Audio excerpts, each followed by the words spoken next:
Le Hogar commence ici, un immense plateau à plus de 2000 mètres d'altitude, complètement érodé et constellé de cratères.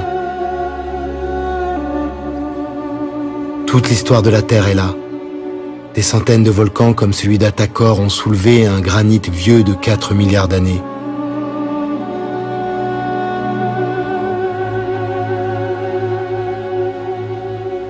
Le socle de la Terre a été pulvérisé en falaises, pics et aplomb rocheux. Pas un son, pas un bruit ne semble vouloir perturber les lieux.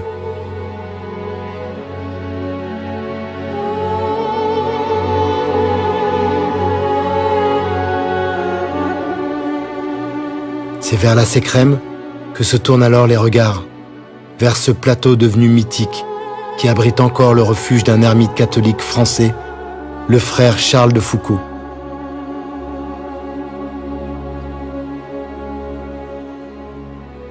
Celui qui fut tour à tour militaire, explorateur puis religieux, défendait la cause des laïcs, des femmes, la place de l'islam, l'éducation pour tous et la lutte contre l'esclavagisme. Il vivait avec les Berbères et consacra l'essentiel de ses travaux à la culture touareg, établissant le premier dictionnaire de tamatchèque. Charles Eugène de Foucauld de Pontbriand est mort dans ces montagnes en 1916. Au dernier de ses jours, le prêtre s'émerveillait toujours autant de ce qu'il voyait depuis le seuil de son refuge. Le Sahara lui avait offert un aperçu de la création.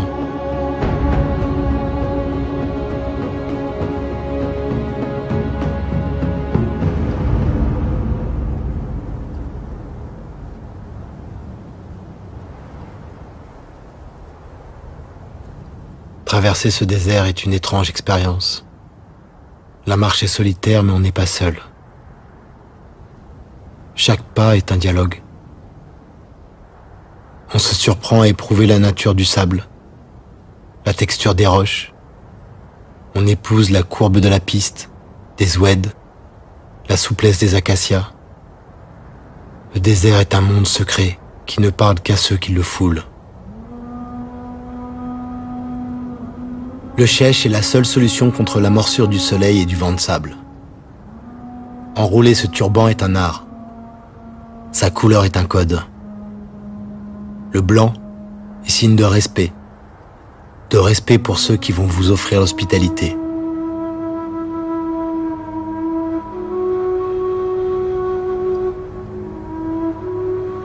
Ce que l'on sait, c'est que l'on boira 3 thés verts à la menthe et que l'on racontera la rumeur de la piste. Le premier de ces thés sera amer comme la mort, le second doux comme la vie, et le dernier sucré comme l'amour.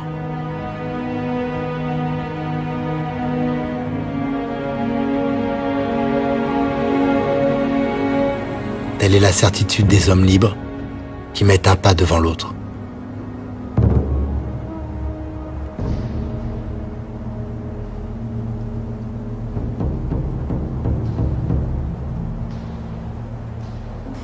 Mes pas m'ont conduit dans le Tassili Nadjer, un plateau de grès à plus de 1000 mètres d'altitude, entièrement sculpté, tailladé. Pendant des millions d'années, son sol a été raviné par les eaux. Puis, avec la sécheresse, ce fut au tour du vent d'user et de polir ses roches. Le froid de la nuit et le chaud du jour ont fait éclater ces pierres. Seul, dans cette immensité, j'ai vu la terre se transformer.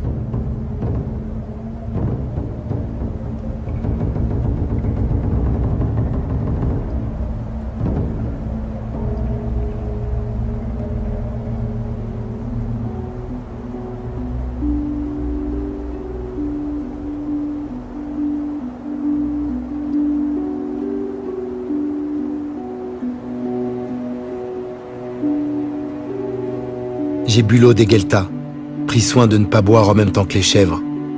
Je voulais goûter cette vie si loin d'Alger, dans ce pays si grand qu'il semble un continent. En fait de chèvres, on croise de rares mouflons tant le relief est escarpé. À l'aube et au crépuscule, cet animal cherche l'eau et des plantes pour se nourrir. C'est près des gueltas, ces réservoirs d'eau naturelle dans la roche, qu'il risque le plus d'être victime d'un homme. L'espèce est menacée et vit réfugiée dans ces régions.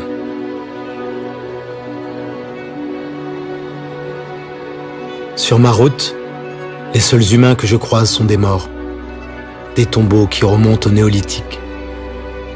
Les plus anciens datent d'environ 6000 ans. Ce sont de simples enclos. Au centre, un tumulus contient une chambre funéraire. Seuls les hommes y sont enterrés, couchés sur le côté, la tête vers l'Orient.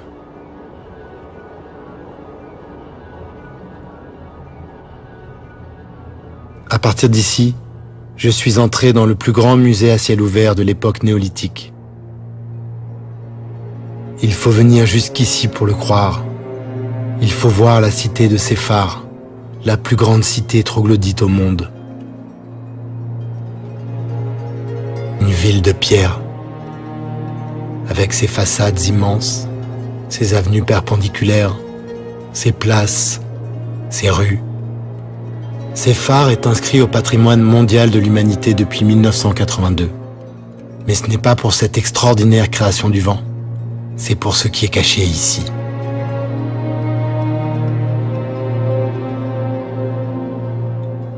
15 000 dessins et peintures rupestres ornent les murs de cette monumentale cité naturelle. Séphar du Tahsil Nadjer est un des plus vastes ensembles d'art rupestre préhistorique au monde. On y découvre d'immenses récits de guerre, de conquête, de civilisations perdues.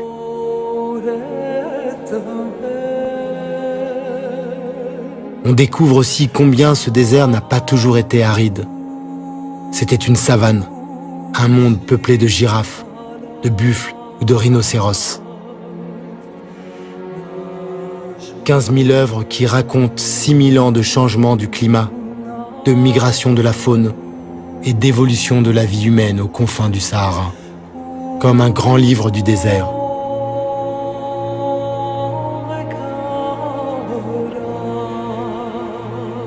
Et comme souvent, un livre qui contient des mystères, à commencer par celui de ces êtres étranges qui apparaissent dans certains dessins et dont les formes n'indiquent ni un animal, ni vraiment un humain.